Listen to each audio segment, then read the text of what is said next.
All right, welcome back to another episode of Just Buy Less Coffee, answering the deeper questions of American politics. My name is Troy, aka Keep Troy Blue. With me, as always, is Cathy Cannon, aka Cannon's fodder. Cannon, where were you during the eclipse, and was it as absolutely thrilling for you as it was for the people in the totality?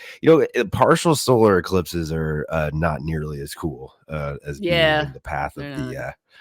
the totality and watching the sun just completely disappear for like 4 minutes, You which should have had a looks view of cool. it, didn't you? What's that? Like, you would have had a view where you are, right? I barely. It got dark a Really? little bit. The weird thing is it gets like cold. That's the creepy. Like the dark is whatever, but like it suddenly starts to get like really cold. Well, It's because there's no sunlight, I guess. No, like yeah. here we got like, what did they say? Like 60% whatever So coverage, like but I couldn't yeah. see shit. Like I honestly didn't. Like I made okay. I went to the like I saw like how to turn a cereal box into an eclipse viewer, right? So I had a little arts and crafts project. It was quite delightful. And I could see it. Like it was like a Mhm. little like all I saw was like a crescent sun, and like it Yeah. didn't get dark, it got like dusky. Right. So it was 2:30 in the afternoon and it looked like an hour before sunset for a few minutes.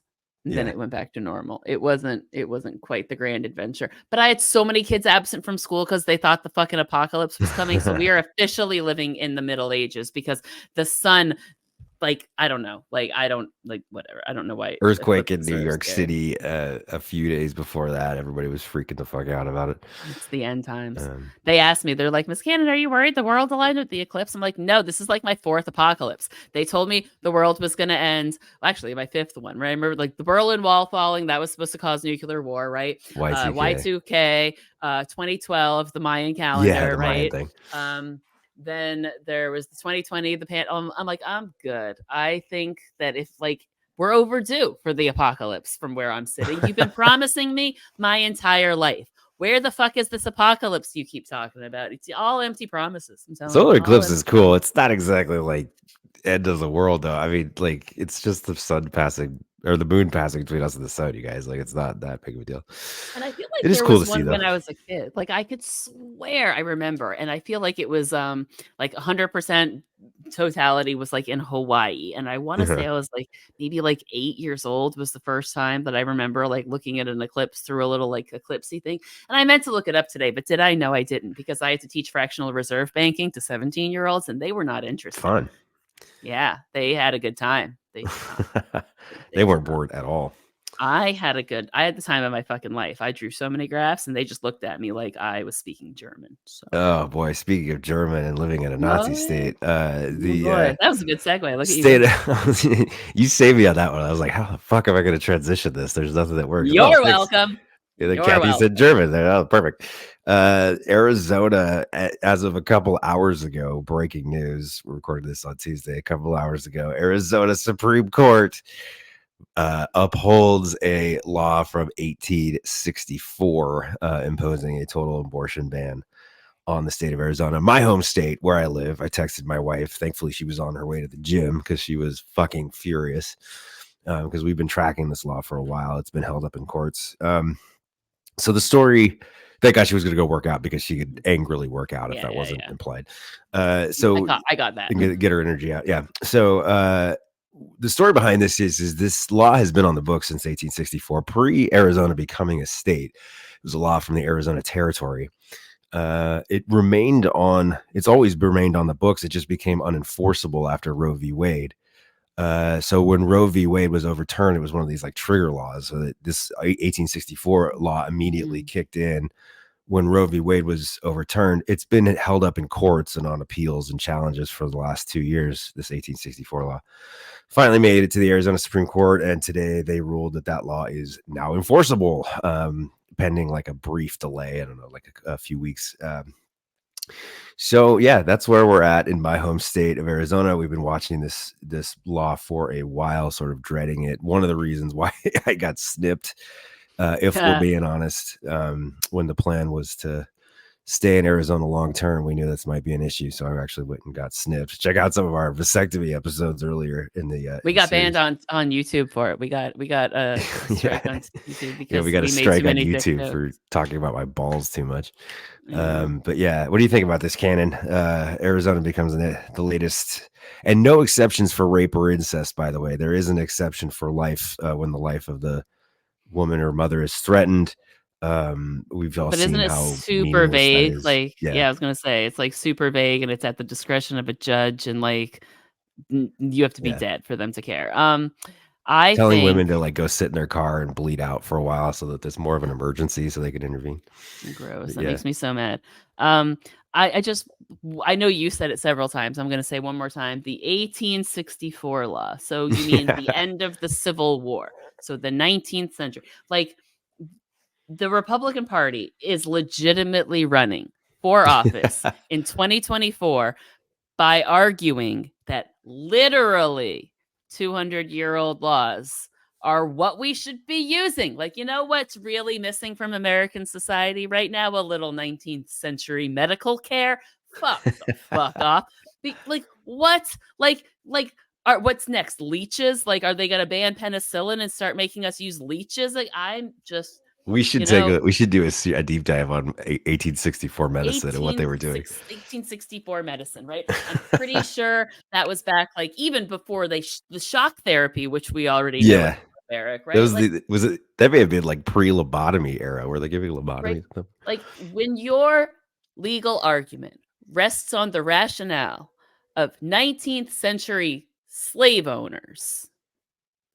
Rethink your position. Little trivia on that. So the speaker of the this is interesting. The speaker of the Arizona Territorial House in 1864, when the law was passed, was William Claude Jones.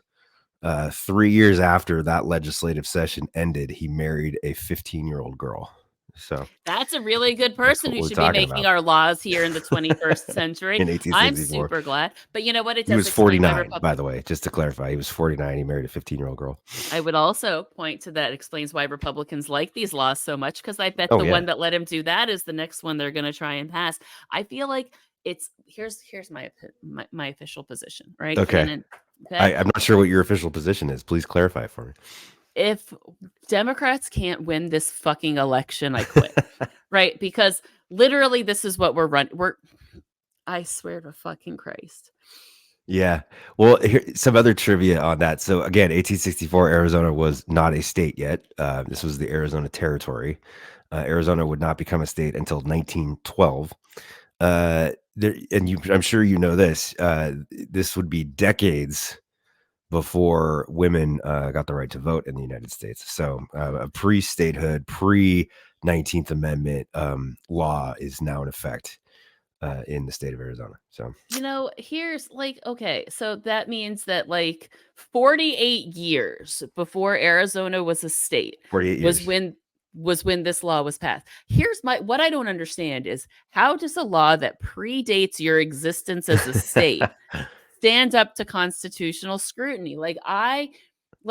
The nation, finger quote, the state, the no longer exists. That would be like me pointing to the Articles of Confederation and be like, there's precedent, but that's not a thing anymore, right? If for me to use the Massachusetts Bay Colony and be like, well, look at how they did it that's not a thing anymore. That's the state of Massachusetts. So it matters not.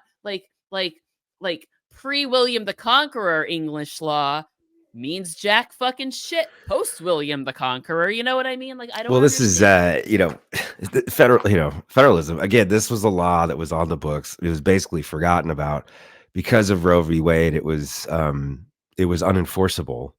And by the way, the Arizona Territory was pro-slavery. That's what split up what was the New Mexico Territory. That was one of those other pre-Civil War compromises. They split New Mexico and Arizona. New Mexico was going to be a free territory. Arizona was going to be a slave territory, and ultimately a slave state was what they wanted. But yeah, you can't just so the intent of the state of Arizona was to be a slave state. It never was, because it didn't become a state until 1912. but we can't now say that, like, slavery should be legal in the state of Arizona, because that was the intent. But I mean, yeah, 48 years before it became a state, there were men that passed that law that died.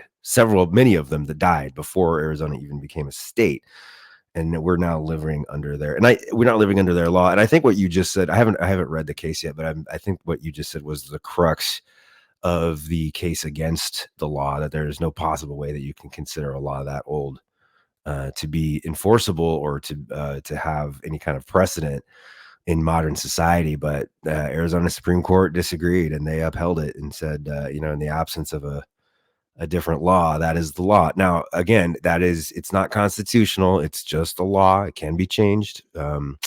Arizona legislature can overturn that law. There is also a citizen ballot referendum that has cleared the signature threshold and will be on the November ballot, that will enshrine the right to have an abortion in the Arizona state constitution. And my question for you, Cathy, is, did the Arizona Supreme Court just make Arizona a blue state? Did Biden just win Arizona? Did the Democratic Senate candidate Ruben Gallego just beat Kari Lake? I mean, how much is this going to drive out the vote in November for Democrats? To that, I'll say, look at Alabama last week. This is the easiest election for Democrats to win in any of these places, right? Because you can literally, here's my pitch. Your choices in this election are 19th century pedophile slave owner laws or Joe Biden. Yeah. It should be, right? Like, should Kari Lake lose? Well, yes, she should have lost anyway, right?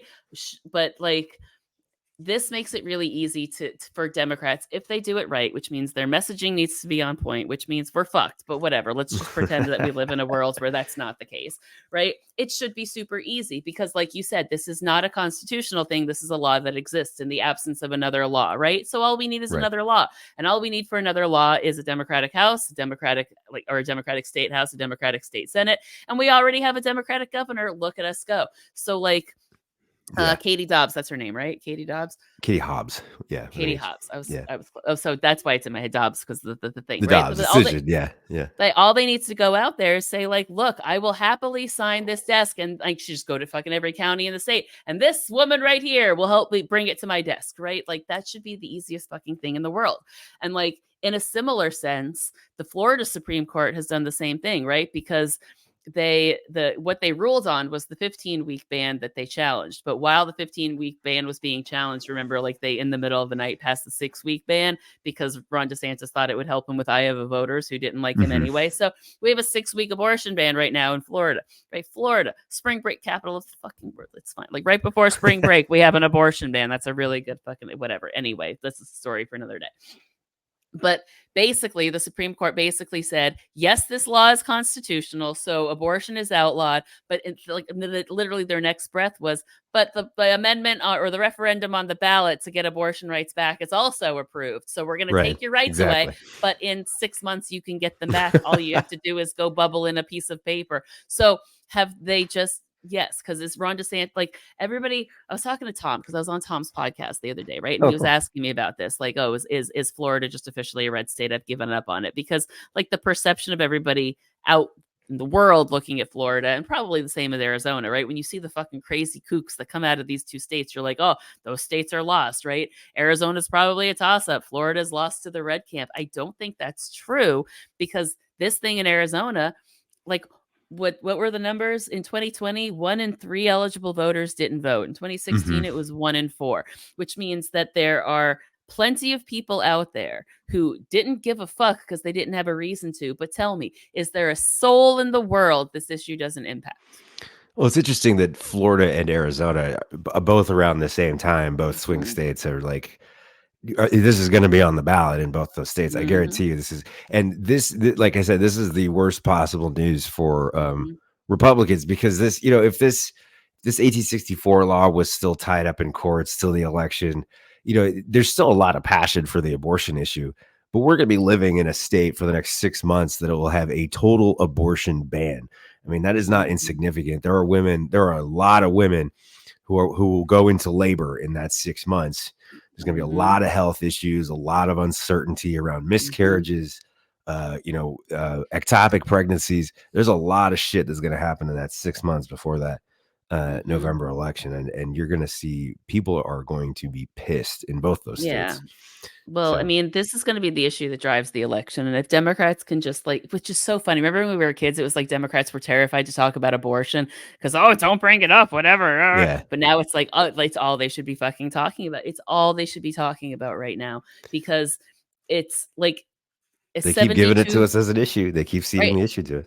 It's like a 70-80% issue in our favor. And remember, that number has been increasing monthly. Like when the Dobbs ruling happened, it was like 63% of the country said, oh, no, that was a bad idea. Within 6 months, it was 70-something%. The last poll I saw was 83% of voters. Yeah, it's huge. Like it's getting bigger. Numbers, because every time a story comes out like this, they're realizing, oh shit, all of these things are the abortion issue isn't what I thought it was. And this always drove me crazy when people would talk about it my entire life because they'd be like, abortion is just killing babies. And Donald Trump the other fucking day with his statement, like they're even executing babies when they're born. No, they're fucking not. Shut up. That's not real. Right. But they forever, and this is just Republicans being good at messaging, have been able to characterize this issue as we're just killing babies. But by outlawing abortion, you have proven that, one, that was all a bunch of horse shit because no, it's not. And we, all of this time, have been saying the abortion issue isn't about killing babies. It's healthcare that women need to stay fertile in some cases. And our argument is being proved for us in real time because they got their way. So by them getting their way, they are proving to the entire world that they've been full of shit for 40 years, that we've been telling the truth for 40 years. So they, in effect, all of the public goodwill that they had siphoned for themselves with their fuckery, they threw away with one Supreme Court ruling. They will rue the day. They probably already do that they overturned Roe. Roe was the perfect fucking red herring for them to run on every single election because they can vilify Democrats because abortion is so sad. But nobody ever thought it would really go away. So it was the perfect white whale for them. Well, now they're trying to run, and now they're trying the official policy is to kind of run away from the abortion issue as much as they possibly can, and that was solidified in this Trump statement yesterday. So this Arizona ruling comes down a day after Trump releases a statement sort of clarifying his stance on abortion. Clarifying is generous. And stating that basically the issue is resolved with the overturning of Roe v. Wade because it sends it back to the states, taking a kind of a states' rights argument, which was another argument against Roe v. Wade. It's, that they wanted it to return, but, sent back to the states. It's let the states decide. It shouldn't be a federal issue. Yeah, but Trump, Lindsey Graham came right out and he was like, fuck you, no, I want an abortion ban. Lindsey Graham said that. Mike Pence said that. So Trump's statement split the Republicans. The Republicans are still kind of reeling today from Trump's statement yesterday about it being a states' rights issue, that some states should be allowed to have full access to abortion and some states should be allowed to completely ban it. Mike Pence and some of the other Republicans want a total national ban. Mike Johnson, Lindsey Graham. Actually, I think Lindsey Graham wants the 15-week or whatever, but Mike Johnson wants a total ban. So it's splitting Republicans. But anyway, just a day after basically Trump comes down on the side of states' rights and basically supports the right of a state like Arizona to do this, to have just a total blanket ban with no exceptions for rape or incest. This happens in Arizona. So not a good look for Trump. And again, it's splitting Republicans. This whole issue has just been a nightmare for them. I actually think that the funniest thing has happened here because damn well that Donald Trump, his whole campaign, probably thought that statement was perfect. Look, I'm removing myself from it. I'm giving myself place to say I'm fine with you having legal abortion in your state. I'm fine with you banning it. Thinking that was the perfect move, not realizing that what you just did was endorse abortion bans. Yeah. It never occurred to him that was happening. There is audio recording of that man talk. I think it was the Howard Stern show back in the 90s or whatever, where he's talking about how he basically told Marla Maples she should abort Tiffany when she said, they were like, oh, what are we going to do about this? I'm going to have your baby. And he's like, I guess I got to fucking marry you because it's too expensive otherwise. Right. He was very pro-abortion back in the day. He's easily paid for 5. There's no doubt. It blows my mind. And he probably would have paid for 2 extra ones had it not been for Tiffany and Barron. Yeah. So, I mean, but the whole states' rights thing, it's you can't, Sending it back to the states is a ban. It's like slavery wasn't a states' rights thing. You can't just be like, all right, slavery, as long as it's fine as long as it's legal at the state level. I mean, some states are going to make it illegal. Civil rights, Jim Crow laws, like this is why the federal government exists, to protect these rights. You can't just be like, oh, leave it up to the states. I mean, that's just Yeah, I know. that's robbing people of their rights based on their geographical location. That's Well, not I know, and constitutional. to that point, like I'm waiting for the 14th Amendment like challenges to this. This is equal protection now, Yeah, essentially, is what it's come down to, right? Because that should have been Roe. to Roe should have been equal protection. That's 100%. And that, and yeah, like, it's so funny how they were always talking about, like, even Ruth Bader Ginsburg says that Roe was poorly ruled. I'm like, yeah, because she said it should have been under equal protection and should have been more broad, because right. putting it under privacy is like basically the ruling is, where does the state's interest and the person's interest like diverge, right? Like, Yeah, like where Ruth Bader Ginsburg was like, fuck you, there are no laws regulating male health care. There's no rules regulating male reproduction. So if you're not going to regulate male reproduction, you can't regulate female reproduction, right, because the 14th Amendment, equal protection clause, right? And right, like, the idea behind it and the reason that it's used to incorporate all of the Bill of Rights to the states is because different states at that time had different First Amendment rules, had different all kinds of amendment rules, right? And as they got challenged in court during the Berger and the Warren Court eras, they basically said that living in any state in America, you should have the same protections. The same First Amendment exists in Montana as does right. in Texas, as does in Pennsylvania, right?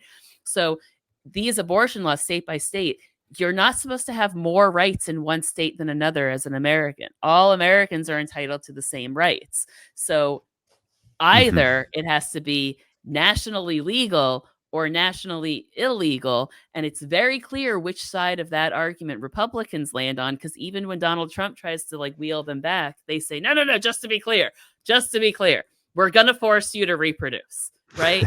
Like, don't get it wrong, right? Donnie's telling you can still go to California. No, no, no, no, not if we have our way, right? They're making it very clear where they stand.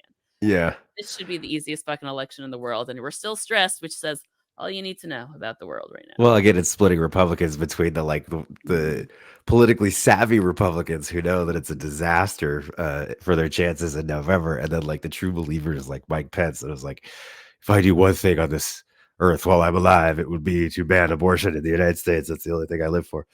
Watch his But daughter come home pregnant with a black baby. I guarantee you his opinion will change. but another one is Carrie Lake, who tried to run from it today too. I'm almost immediately issuing a statement after the Arizona Supreme Court ruling. Carrie Lake is running for Senate in Arizona after she lost the governor's race to Katie Hobbs. She's now running for Senate against Democrat Ruben Gallego. Kirsten Sinema is not running. I love that she ran away, by the way. Like the fact that she just bowed out because everyone hates her was my favorite part of this. I think she's just, sidetrack on Sinema. I think she's living the sweet life on K Street. She's been wined and dined. As soon as she was a socialist back in the day. She was like a Green Party socialist. And now she's just a sellout.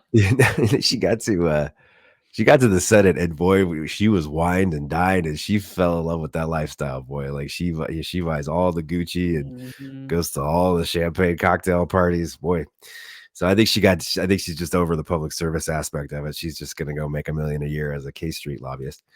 She's the worst, literally the worst. Meanwhile, she killed the Build Back Better provisions for free daycare and stuff like that, and raising the minimum wage or what. She's just basically just a terrible person.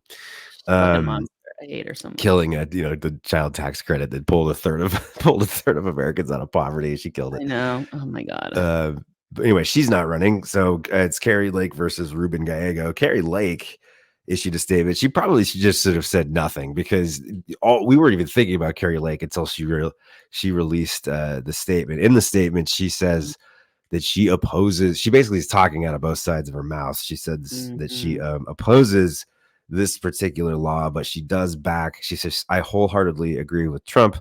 This is a personal issue. It should be determined by each individual state, not by, a person, by the state. I oppose today's ruling. I am calling on Katie Hobbs and the state legislature to come up with an immediate common sense solution that Arizonans can support. Ultimately, Arizona voters will make the decision on the ballot in November." So talking out of both sides of her mouth, she can't oppose this law, but also support Donald Trump's call for states' rights. That doesn't make a ton of sense. But Carrie Lake, Cathy, has won this week's Lie of the Week. You're a lying sack of crap. You're a lying, scheming, stinking, nasty sack of liquid crap. I don't know all the words yet. I tried to mouth along. I only know lying, stinking crap, apparently. So Carrie Lake with a statement today that she opposes this law, but that wasn't what Carrie Lake said in 2022 when she was running for governor. She said very specifically that she supported the 1864 Carrie, we'll law. start with you on this one. The new law banning abortion, the new law banning abortion in Arizona after 15 weeks. There's that law, and there's a territorial era law which bans all abortion. Zippo, over. Which law do you think should take effect? My personal belief is that all life matters, all life counts, and all life is precious, and I don't believe in abortion.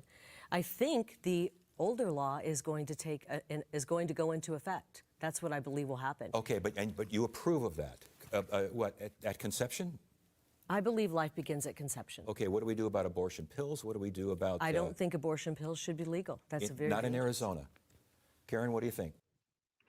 So coming out in favor of the 1864 law in 2022 when she was running for governor, and throwing in a little bit about not believing that if a presto, the abortion pill should also be illegal, which is currently before the United States Supreme Court. So 2 years ago, Carrie Lake supported that law. Today, she doesn't. She is a lying sack of crap. You're a lying sack of crap. You're a lying, scheming, stinking, nasty sack of liquid crap. Delightful. So my official position on her, like that whole thing, she reads to me as a woman who has had probably multiple abortions and never found somebody to marry her and regrets not having kids. So now she wants to ban abortion. She's married and has kids. Oh, never mind. I didn't know enough about I agree her. with the first part of what you said. She probably but that's what it is. She's like, I've had abortions. I regret it. And to make myself not feel bad, I'm going to tell everybody else they're a monster. I think her husband's name is Kevin. I honestly didn't know she was married or had kids. So there goes my theory. But yeah, she's married and has kids. That's her whole thing. She calls herself Mama Bear. That's like her slogan. Gross. Like, don't mess with Mama Bear. It's really weird. I hate people who call themselves Mama Bears. I do too. It's obnoxious. It's obnoxious. I was like, it's just you trying to steal all of your children's autonomy. I'm going to come in and step in for my child, or you let them learn how to be a person by them fucking selves. Whatever. Let's be clear. Carrie Lake is a scumbag. Like I'm sure Carrie Lake is pro-choice, but she wants to run as a Republican. She wants to be back. I don't think she believes half the shit she says. She's just an opportunist. I don't think half the Republicans believe half the shit they say, except maybe Lady G. But So yeah, Carrie Lake running for Senate again. She probably should not have said anything because we weren't going to dig up that audio if she hadn't said anything about it. But no, Gallego's campaign would have. That's true. Gallego's would have. But she does. She wants to run for Senate. She does not want abortion to be the issue in Arizona as for her Senate run. It just became the issue in Arizona big time. That is going to be huge on the minds of Arizona voters. She's going to have to find a way to defend that position that she had in 2022. That's what I'll tell everyone. Don't count out Florida or Arizona, because Florida has recreational marijuana and abortion on the ballot, and Arizona has abortion on the ballot. So I think we're good. I think we're going to be. Ruben Gallego needs to kind of shape it up a little bit. I've been a little unimpressed with him. He's very mopey. Like, he needs to get out and like take charge, dude. He's running a very mopey candidacy. If anyone from the Ruben Gallego campaign is listening, can you please stop sending out like doom and gloom fundraising emails? I get like 15 fundraising emails from them a week, and every single headline is like Troy ... I've got some bad news. It's just all like it's so like doom and gloom. They're so reliant on like the scare tactics fundraising. It's like, come on, guys. That's Republicans' brand. That's move past that shit. Democrats fall in love. You need them to fall in love, Ruben. You need some like dad bod shots or something. Do a dad bod calendar. I don't care what you gotta do. Dad bods of Arizona. I'd be in that fucking calendar, dude. I'm signing up for that shit right now. I want to be dad in bods. Dad bods for Democrats. That would be amazing, right? Dad bods for Democrats. Why don't I work for the DNC? Let's spearhead this. Let's make a dad bods for Democrats calendar. Dad bods for Democrats. Sometimes I'm so clever. I want to be in that calendar. A couple other stories. Israel is pulling out of southern Gaza. The timing on this is really interesting. They've pulled out of Khan Yunis. They're still talking about attacking Rafah, but they've pulled back the vast majority of their troops from the southern part of the Gaza Strip. What's your thought on this? I mean, we were talking a lot about the warnings from Biden, the food aid workers getting killed. Jose Andres is like poor fucking food workers from this NGO delivering food to these people get killed in this Israeli airstrike. The IDF apologized. Netanyahu threw the IDF under the bus. It was like basically said the commander on the ground fucked up. They apologized, but Biden was pissed. Biden was apparently very pissed. Got on the phone with Bibi and apparently read him the riot act. And then basically a week later, a few days later, we get news that the IDF, the Israeli Defense Forces, are pulling out of southern Gaza. So, what do you think? What do you think, Cathy? The official statement is that they are shifting priorities to the north because Hezbollah in Lebanon is becoming more of an issue. But is there any possible way that this wasn't Biden threatening to cut off aid to Israel? No, this is 100% Bibi backing down because Biden bit his head off. Yeah. And first of all, it's about farking time, right? Like we've all been kind of waiting on this. Yeah. But I think like Bibi going after and blaming the generals did him no fucking favors. He's already unpopular in that he's already facing huge protests all over the place. We've already talked, like, I've talked quite extensively on how I think that there's like a little political coup, like a call for elections, like oust Bibi kind of thing happening there. And if he loses the military support, if the IDF is basically like, fuck this motherfucker. Oh my God. Right. And it's like, right. Yeah. I understand it. Right. Like they're the only people on your side right now. And you're going to blame, like, what a dumb motherfucker. He's not only dumb, but just a bad human, just like a bad person. But from what I understand is that call with Biden and Bibi, he basically has like cut off offensive weapons. So like, we'll let you defend yourself, but fuck you. We're not giving you any more like offensive weapons. So we'll help you defend your cities. We'll help you defend from terror attacks, but peace the fuck out on anything else. That way we're not in violation of our treaty, but we're also not helping you. Yeah. Eat a dick. And like, yeah, he's done. Like, I can't see Bibi lasting, and like Bibi will be out of office before we vote in November, I'm gonna guess. How quickly will it happen? I don't fucking know how quickly it'll happen, but he just made his generals mad, so good luck. He's really in a hard place now because he's lost the confidence of the United States government. He's running out of time. I mean, I think he's sort of banking on Trump winning the presidency and then he can get his green light. That is 100% what he's doing. That's why he's like ignoring Biden. That's why he's being a dick to Biden, because he's hoping that he can make Biden lose, because then Trump will let him fucking lay waste to the brown people. Let me play this Hugh Hewitt clip real quick. This is Hugh again, really? Hugh Hewitt on Fox News saying that Trump would give Bibi the green light. Yes, because he said victory, but do it quickly. Biden has been holding them back, and I think they ought to listen to Trump and not to Biden. Right. So that's a Fox contributor right there, Hugh Hewitt, admitting that Biden has been holding them back. What we've been saying all along is that Biden's been holding them back. Yeah, this will become crystal. Like I said, as we get closer, I can't see. Like right now, it feels like a nail biter because most people aren't paying attention. But like campaign, like in the olden days, back before elections were nonstop, like they didn't really pick up until like June, right? And then the general, and that was usually still like, the early campaigning, right? But like most like Americans don't start paying attention until the convention, which I think is what, July, late July. Yeah, July. So like August, September, October, there's really only 3 months where America proper really tunes in. And like, I'm sorry, like as we go through all of this stuff, there's no like, I cannot legitimately see this actually being as close come November as it looks like it is right now. Right. And truthfully, it was that Alabama race that you mentioned last week that made me think about it, because if Republicans are openly arguing about, like, they're basically admitting out loud, we're going to institute an abortion ban. Like, they're telling you that. They're being pretty clear that they're going after birth control as well in some places. Like, the election, once people start to, I can't see, like, I don't care how annoying Joe Biden is. He's not going to put you in a breeding farm. And I understand it's a low bar, but he met it.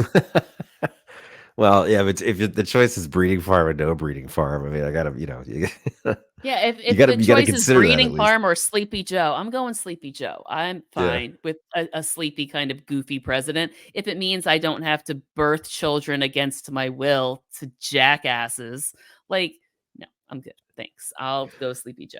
Do you want to talk some polling on that? You want to talk some Obama polling team You stuff? do. I love talking polling. I know you love talking polling, so I want to get this story in here. So anyway, just wrapping up that Israel thing. So yeah, IDF pulling out of the South. We'll see what happens. Bibi is definitely between a rock and a hard place though, because he's got to sort of appease the international community. He's got to keep his support from the United States and Biden in the meantime. But he's already, but now again, he's upset the generals, and he's going to lose his right flank if he stops this attack on Gaza. This is all these people have wanted for decades, and they finally have it. And even just him pulling back has reportedly infuriated the sort of hard right of his party, who has been his base of support since he started this thing. So he will either lose the Americans or he'll lose his hard right. Either way, he's going to be out of there soon. It's not going well for him. Indeed. Yeah. So this Obama, so what was it? So explain this poll to me. So it was Obama's pollsters. I guess Obama's guy did a poll and found out that the 24, his poll at least reveals that the 2024 elections not as clear-cut pro-Trump as everybody's making it out to be, sort of in legacy media. Well, a little bit yes and a little bit no. Like basically he's saying that like the focus right now media-wise is why is Biden struggling? Why is Biden struggling? Right. Which What's sort wrong of with Biden's point campaign?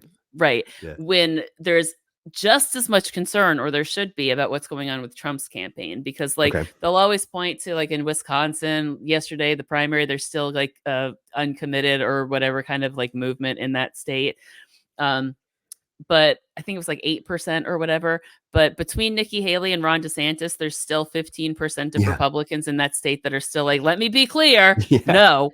Okay. And that's like terrible for Trump. That's horrible. He dropped below 80%. He's at like 77% in some of these states. Like, right. It's horrible. It's pretty bad. But at the same time, when you poll, like when you just do a regular poll, and this is where I always come back to, our methodology is fucking wrong. Like there's something wrong with the way that they do polls, because you poll 1,000 people and they're still getting that people's like retrospective job approval of Donald Trump when he was in office is like 52%.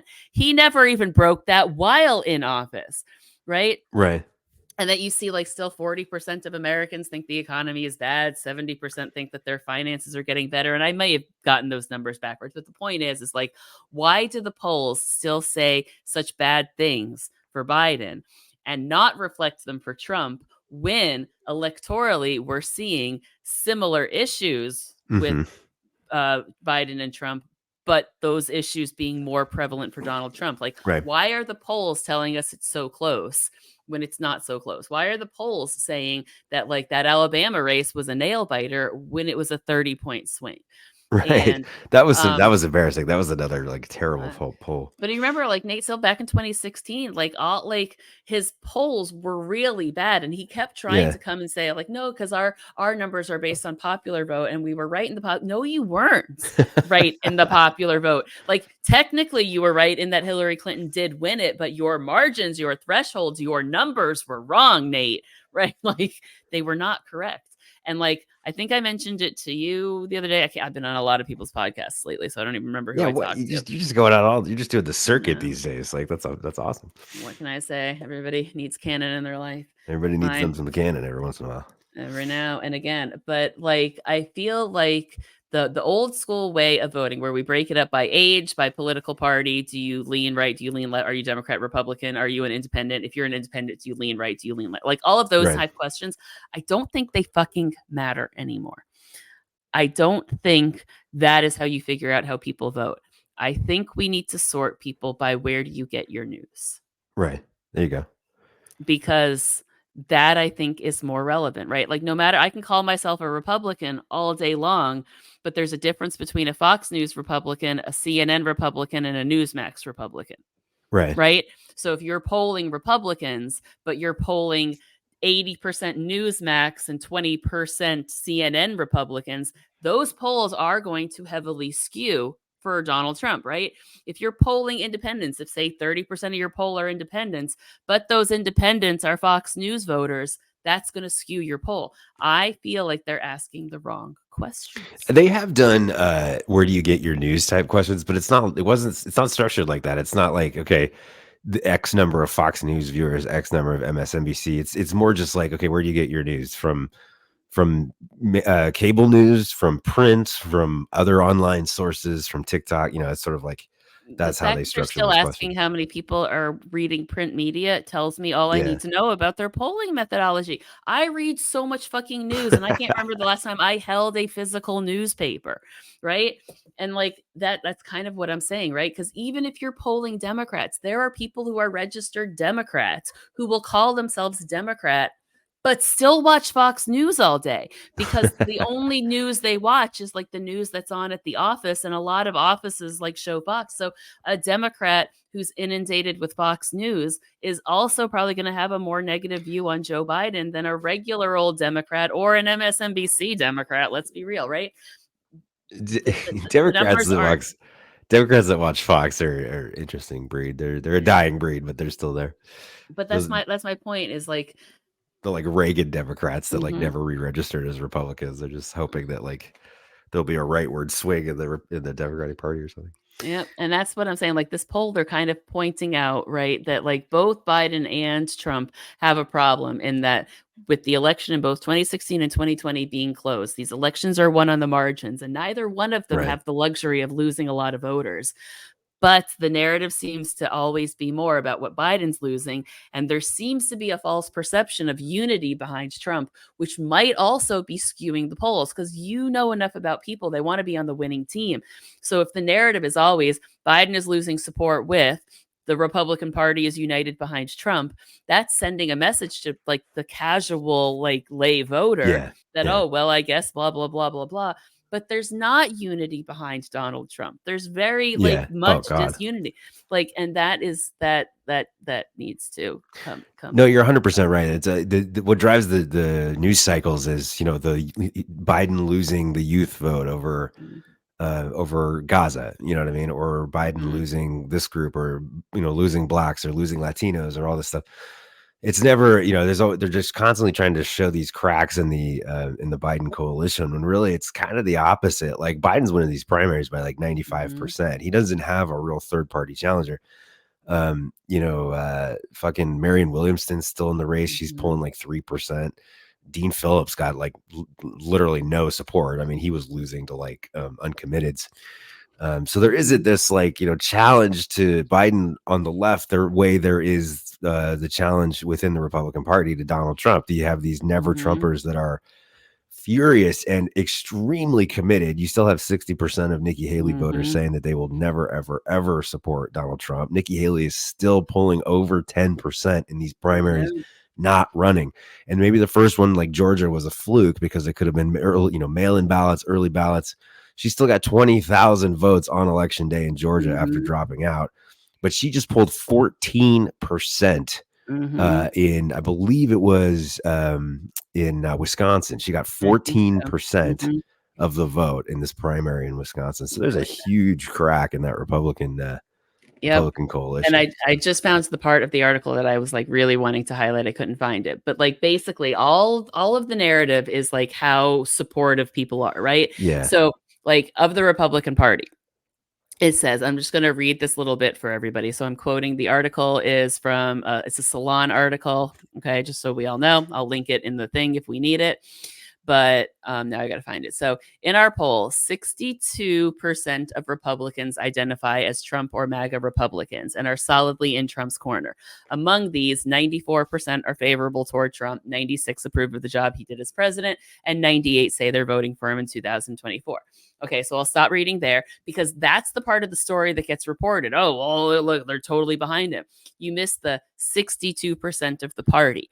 So 62% of the party almost uniformly support him, right? Back to the article.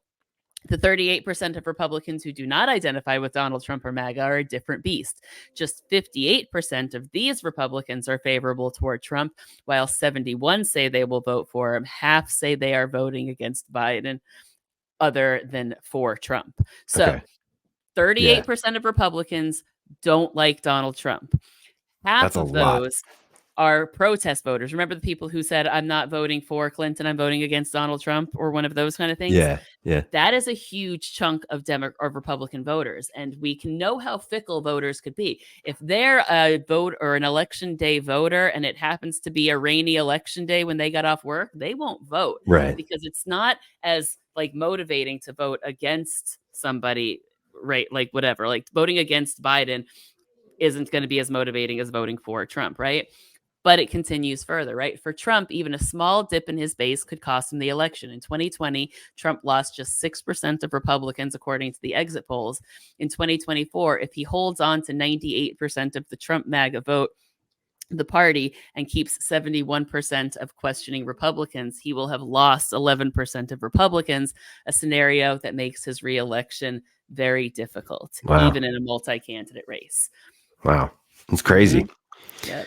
And So issues let's just let him keep talking from where I'm sitting. That's what I'm saying. like issues like abortion are not insignificant either, because we have two unpopular candidates. And like you said earlier, like, birthing cattle or not birthing cattle, like Yeah. you have a lot of new voters, first time voters Mhm. may consider themselves, these like a lot of Republican conservative women consider themselves conservative women, but they are pro-choice and they see what's, Mhm.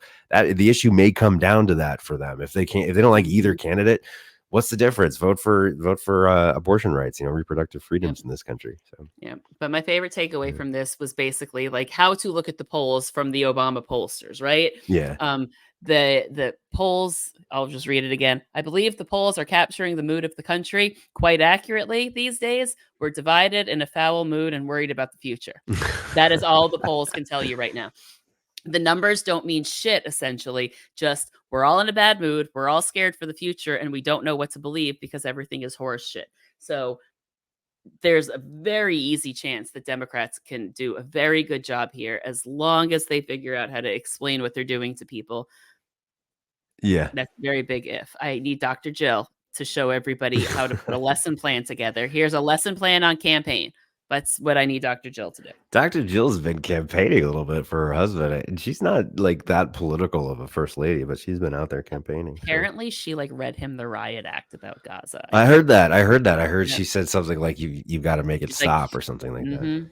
Yeah. Like she basically, this is why I love her. Like the sign of a good man is when he's afraid of his woman, right? Because Barack Obama, like if Michelle told him, he would listen, right? If Jill says, I got to do it, right? And that's what it was. He's kowtowing around Bibi. He's doing old school diplomacy until Jill comes up and he goes, this has gotten out of hand. Fucking do something. He's on the phone with Bibi. Fuck you, Bibi. I love me some Dr. Jill. And the amount of sex they have, apparently, that article I don't need to know about all that. I'm that really... article just came out that they talked about their incredibly active sex life. Maybe she's withholding sex. Maybe it's a.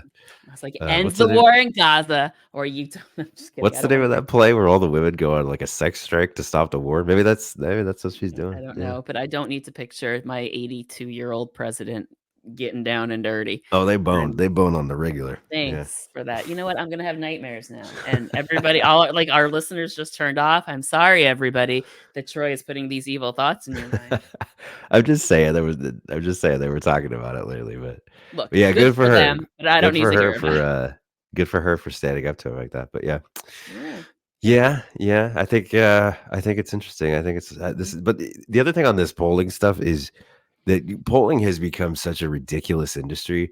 The fact that there's like 6 new polls every single day. I don't remember it being like that when we were kids, Cathy. There would be like one poll every like couple of months or something like that. Like maybe more often than that. But it didn't feel like there was like a billion polls every single day.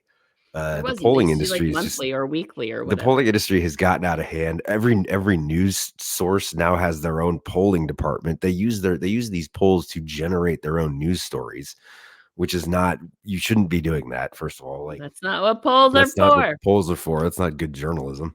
Sometimes So I I mean, wonder, like, what never Dr. mind that a Jody lot of them Baum. have really crappy methods. You know what I mean? Like, Mhm. it's just they just drive these news cycles for days. If Biden has a bad like CBS poll or something, it drives news cycles for days.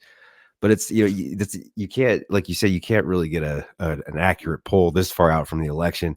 You could have shit happen a week before the election. Fucking the Comey report came out 4 days before the 2016 election or whatever. So Yep. I mean, you never know. It's Yep. way too I early. just know that, like, the polling in this version of America, like, we love chaos too much. I think people probably lie on the polls. Like, I had Yeah. a professor in undergrad, actually 2, that write, like, they do a lot of polling.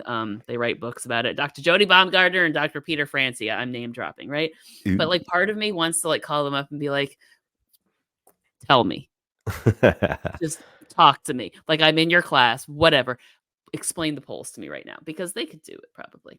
Well, they like I worked for a polling agency. I worked in the polling industry. Like there are good people doing polls. There's scientific polls. There's people that know what they're doing. They're offering the best results they can give you.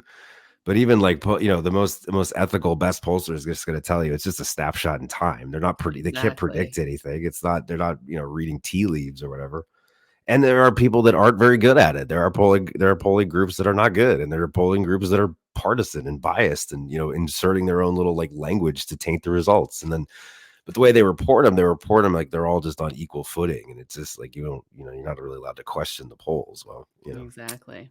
I'm polls are going kind to, of since I plugged my professors, I guess I'll plug their book as well. Why there you not? go. Okay. It's called Conventional Wisdom in American Elections: Exploring Myths, Exploring Misconceptions, right? It's Dr. Peter Misconceptions. Myths and Conceptions in polling, right? Um, Cool. it's Everyone buy that book. Dr. Jody Baumgardner and Peter Francia. If you want to know who put the stuff in my brain, those two right there. They were among my favorite professors while I was there. I like Put Dr. Francia better. Don't tell Jody. Don't tell Jody. We put the got each link to other. that book in here in the outline. I'll put it in the show notes. I will. Start But plugging products. yeah, it's a 2019 book, so it's from the before times and the long, long ago. It's not that long ago. It's still the Trump era No, for sure. the before times was like pre-pandemic is what I talk about. Oh, okay. But they do actually like talk about the 2016 election in there, whatever. It's a really good book. And they were 2 of my favorite professors at ECU.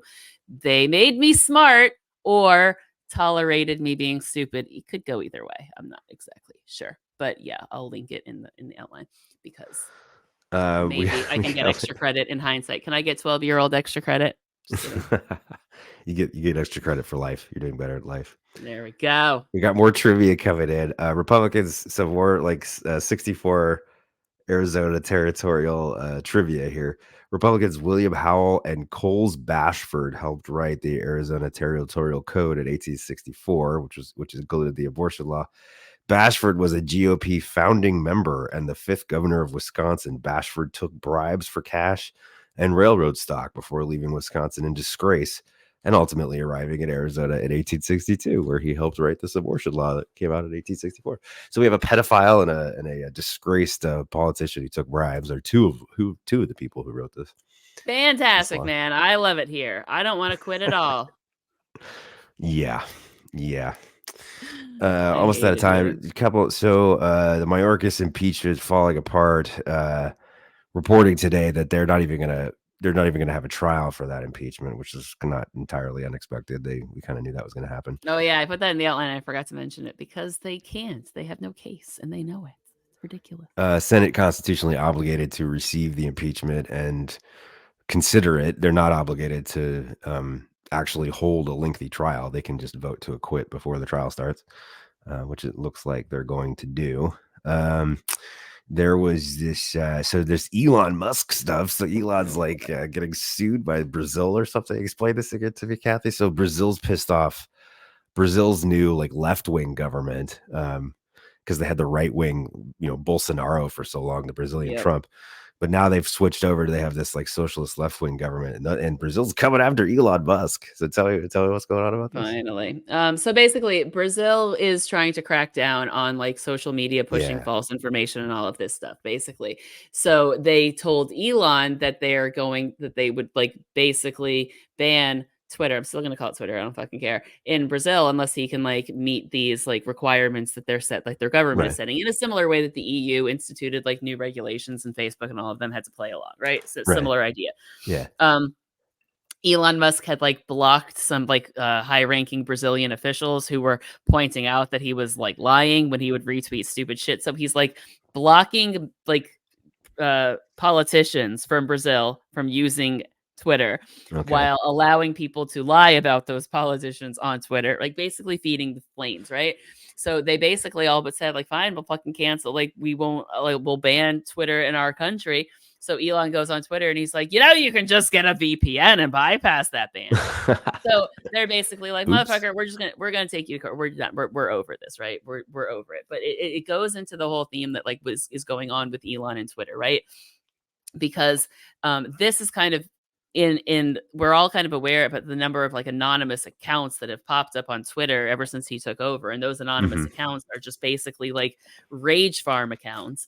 But like what this lawsuit is kind of focusing on, or is in part focusing on, is how the way he's set up his payment system on Twitter is basically encouraging people to lie and rage farm, because that gets the most engagement, and then that gets them the most money. Like there was a Right. user who like was spreading all sorts of things, and Elon retweeting and all of this stuff on these posts was making $20,000 a month by spreading false information on Twitter, Good because Lord. Elon Musk kept retweeting him, right? Ugh. So Brazil is basically like, you're making it economically advantageous for people to sow political division, essentially, right? Yeah, no, I mean, So- that's a whole cottage industry now that Elon Mhm. Musk has basically created. Yep. The So like basically, disinformation farming for Yep. money. So basically, the Brazilian government is going to answer the question for everybody: where is the balance between internet privacy, like your right to go on the internet anonymously, versus the role of the government in protecting their people? And I don't think this is going to end well for Elon, is all I'm saying. So, because if Brazil's doing it, like usually, like it takes one for the dominoes to start falling, the floodgates to open. So Yeah, America's exactly. already been like, dancing around. We're pissed off at Elon. The EU has been dancing around. We're pissed off at Elon. And if Brazil's straight up going for it, Yeah, dams You're- breaking. yep, dam's breaking, man. So Headlines tomorrow: Elon Musk gets a Brazilian. It's gonna be. no, Yeah. oh God, Jesus Christ, why do you keep putting these images? Why? Just why? Why must you hurt me? I'm just trying to gross out Canada. Obviously, clearly, man. Let's end this while we're way behind. Yeah, thank I was you, gonna say, Ken. on that note, On Elon Musk's Brazilian. hey, we're gonna he end says the it show. again. You hear this? You hear that? Oh God, I don't get paid enough. That's true. So thanks everybody for a good conversation. Thanks Coach D for coming on last week. That was really fun to talk to Coach D last time.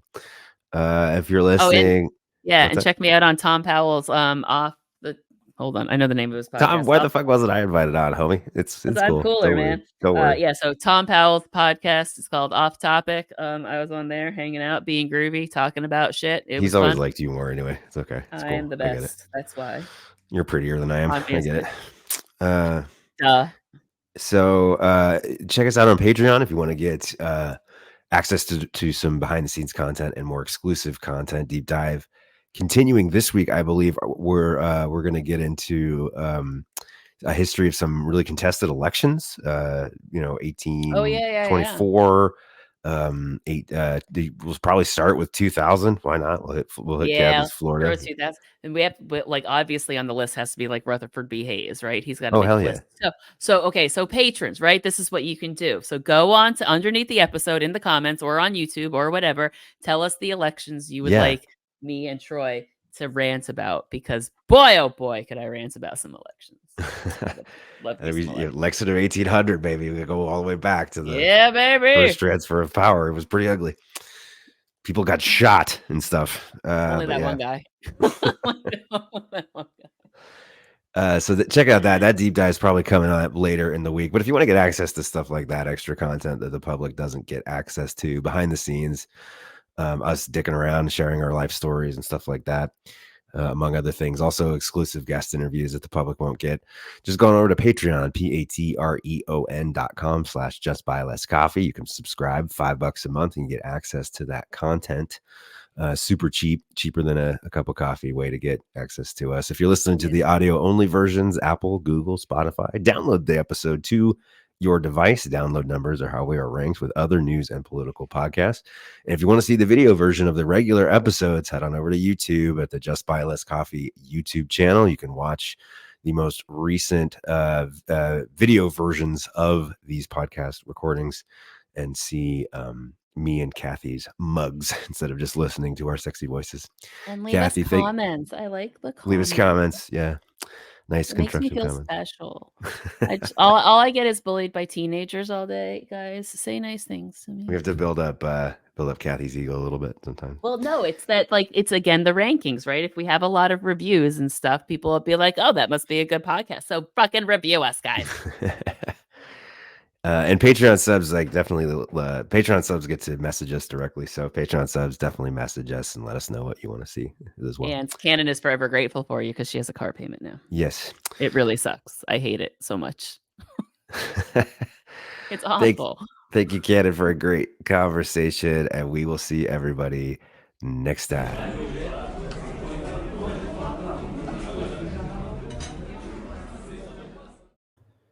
You've been listening to Just Buy Less Coffee, answering the deeper questions of American politics, featuring Troy Matthews at Keep Troy Blue and Cathy Cannon at Cannon's Fodder.